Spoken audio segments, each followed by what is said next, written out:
Let me give you some context before the story begins. When I was 19 years old, I lived a pretty normal life. I had just finished high school the year before the story takes place. I had always been one for horror anything, whether it was movies, games, jump scares, you name it, and I loved it. I never seemed to be afraid of anything, and I loved that. It allowed me to go and do things that made me appear tougher to girls who I was interested in at the time or who were interested in me. I thought of it almost like a superpower. My friend had always talked about this REM-induced real-life nightmare called sleep paralysis. I, however, had never experienced such a thing. My friend Megan suffered from extreme lucid dreaming. She explained to me several times about how certain stimulators or outside factors could play into her dreams and mold them into what could potentially be a heavenly experience full of fun and wonder, or could just as easily turn into a bone-chilling nightmare straight out of hell. Being the light sleeper I am, I saw no chance of it occurring, so I kind of just let it go right over my head. One night, Megan texted me and asked me to come over, as she had just suffered another so-called evil experience due to her sleep condition.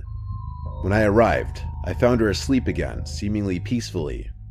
I took a seat on her stool that she had for her makeup dresser right by the window and started playing a game on my phone.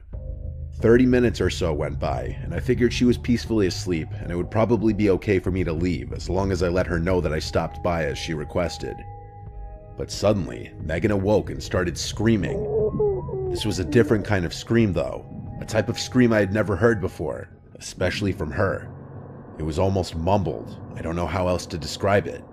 Her eyes bulged open, and I ran over to her side. I asked her if she was having a bad dream. She started shaking. I grabbed a hold of her to try to calm her down, but the tremors grew. I asked her what was going on, but no response. I figured this was just another one of her so-called sleep paralysis episodes. I did my best to comfort her. After about 30 or so seconds went by, she regained full control of her body. I made sure she was okay, and I left back for my house, as it was almost 1 in the morning. Right as I got home, I received a very panicked text reading, "The hallucinations won't stop." I asked her to clarify what she meant, but no response. After about 30 minutes went by, I took it upon myself to head back over to her place. When I arrived, I noticed the illumination of red and blue covering her front porch and the surrounding road signs. I ran up to her house, desperately trying to find out what happened. As I approached the house, I noticed Megan was speaking with one of the officers on the scene. When I went up to talk to her, Megan and the officer walked me over to a more secluded area. What I found out still sends chills up my spine to this day. Apparently when I had went over to Megan's that night, she wasn't asleep at all. She was pretending to be. Evidently right behind me was a tall, skinny, homeless man hiding in her closet. The police had also found a very large kitchen knife on him as well.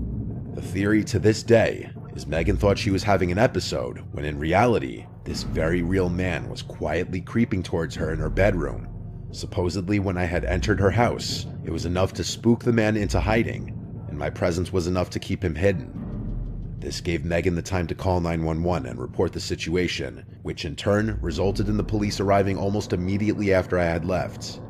Thankfully, the man was taken into custody rather quickly. To this day, I don't know what to think about that night, other than I could have very easily saved her life simply by keeping her company during what I thought was a very stressful situation, which in turn could have resulted in some very scary and heinous acts that would have taken place if I had been there any later. I hope I never experienced such a thing. That would be what finally trips my fear factor, without a doubt.